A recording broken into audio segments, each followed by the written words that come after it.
நாடு காக்கும் இந்த ஜனநாயக போர்ல இந்தியா கூட்டணிக்கு வெற்றி தேடி தர தமிழ்நாட்டின் தலைமகனான பேரறிஞர் அண்ணாவை முதலாக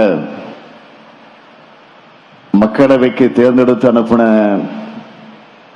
தென்சென்னை தொகுதிக்கு வந்திருக்கிறார்.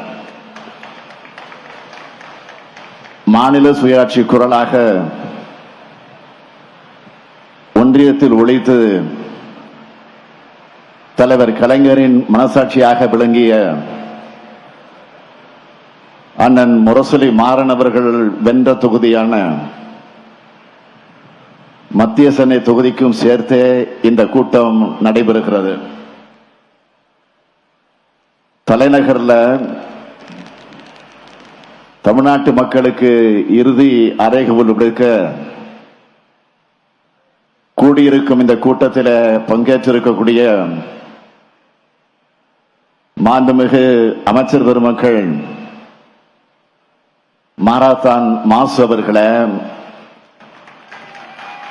சேகர் பாபு அவர்களை, ஆற்றல் மிகு மாவட்ட செயலாளர்கள்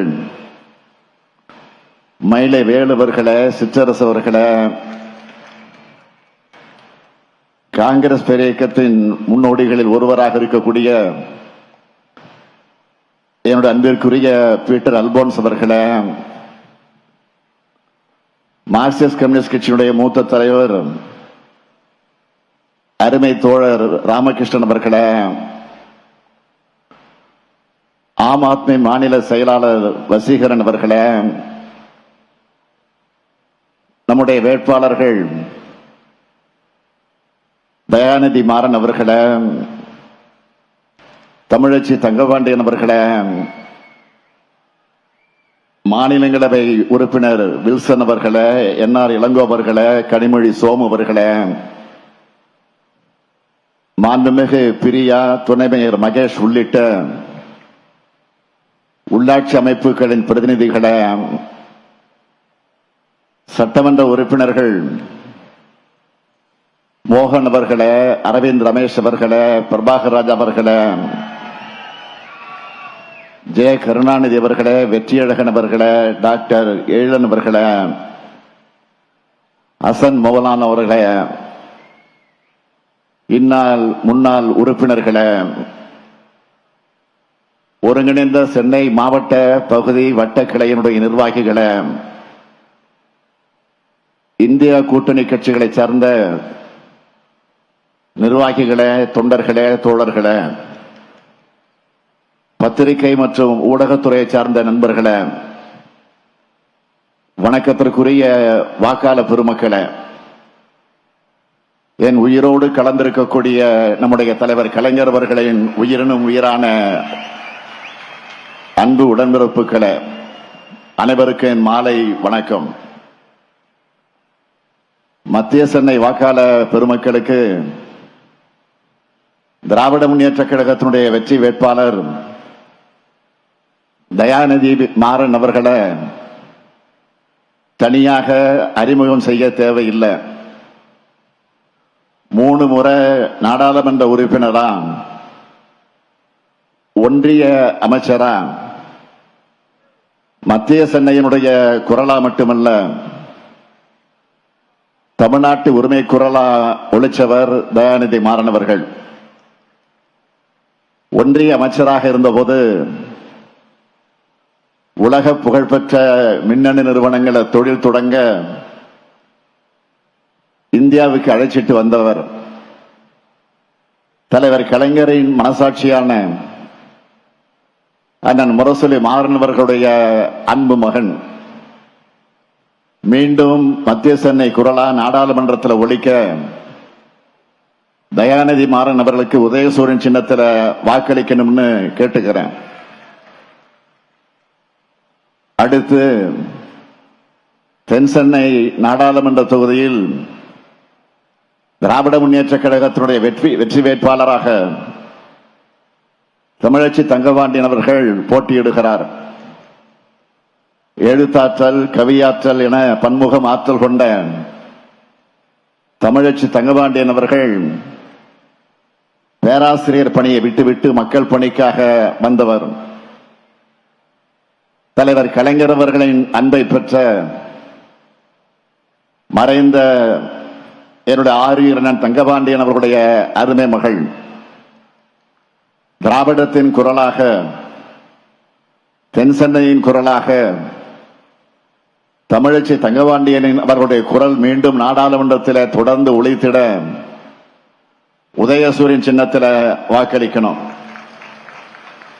இவர்கள் இருவரையும் கடந்த தேர்தலை விட அதிகமான வாக்கு வித்தியாசத்தில் வெற்றி பெற வைக்கணும். தயாராகிட்டீங்களா? அப்புறம் என்ன, வெற்றி உறுதி. இப்ப வேட்பாளர்கள் உட்காரலாம். கடந்த 22 நாட்களாக தமிழ்நாடு முழுவதும் சுற்றுப்பயணம் செஞ்சிருக்கேன். பலதரப்பட்ட மக்களை சந்திச்சிருக்கேன். மக்களோட முகத்துல தெரிஞ்ச எழுச்சியும் மகிழ்ச்சியும் வச்சு சொல்றேன், 40க்கு 40 நாம் தான் வெல்ல போகிறோம். நாட்டையும் நம்ம கூட்டணி தான் ஆள போகுது.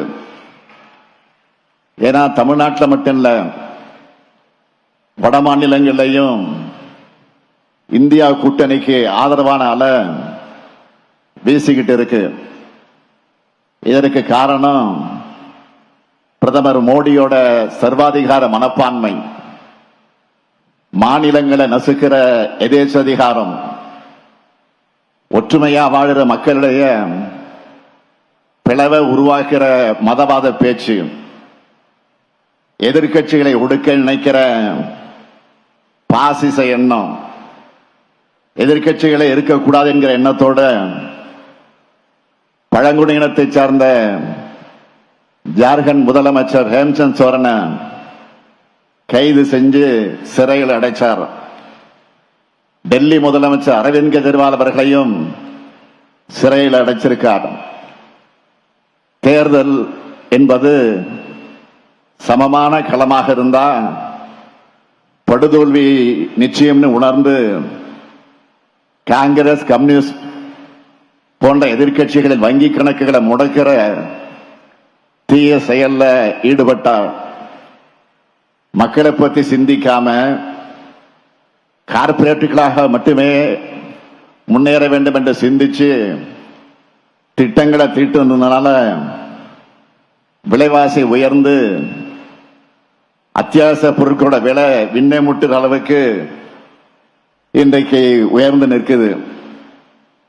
ஆண்டுக்கு 2 கோடி இளைஞர்களுக்கு வேலை வாய்ப்பு கொடுப்பேன்னு வாக்குறுதி தந்து ஆட்சிக்கு வந்து ஆட்சி அமைத்த மோடி அவர்கள் இந்த 10 ஆண்டுல 20 கோடி இளைஞர்களுக்கு வேலை வாய்ப்பை கொடுத்தாரா? இல்ல. இந்த கேள்வியை கேட்டா இளைஞர்களை பகோடா சுட சொன்னவர் தான் மோடி. இப்போ நடுநிலை வாக்காளர்களும் பாஜகவோட உண்மை முகத்தை தெரிஞ்சுக்கிட்டு வெறுக்க தொடங்கிட்டாங்க.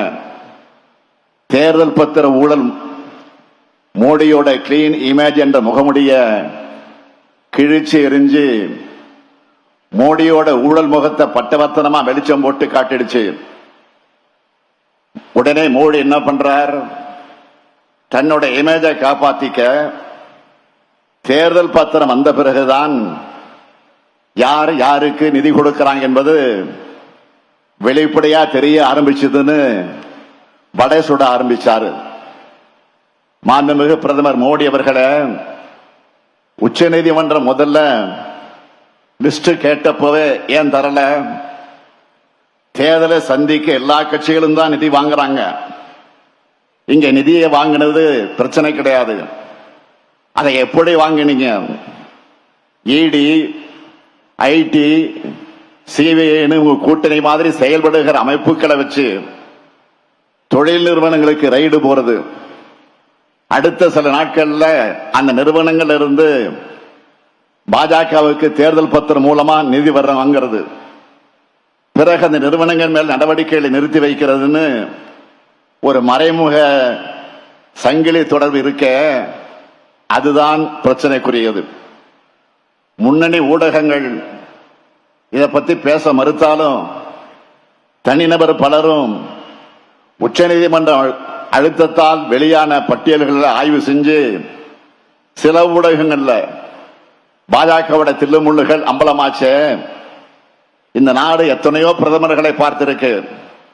ஆனா இப்படி மோடி போல வசூல் ராஜாவை வசூல் வேட்டையில் ஈடுபட்டவர வரலாறு பார்த்ததில்லை. கொரோனாவில் கூட வசூல் வேட்டை நடத்தினாரு. அதுக்கு என்ன பேர் வச்சார் தெரியுமா? PM கேர்ஸ் நிதி. எல்லோரும் நிதி உதவி பண்ணுங்கன்னு கேட்டாரு. மக்களுக்கு உதவத்தான் பிரதமர் கேட்கிறாருன்னு பலரும் அள்ளி கொடுத்தாங்க. அந்த நிதி என்ன ஆச்சுன்னு தெரியல. தகவல் அறியும் உரிமை சட்டத்தில் கேட்டா அது தனியார் அறக்கட்டளை, அந்த விவரம் எல்லாம் சொல்ல முடியும்.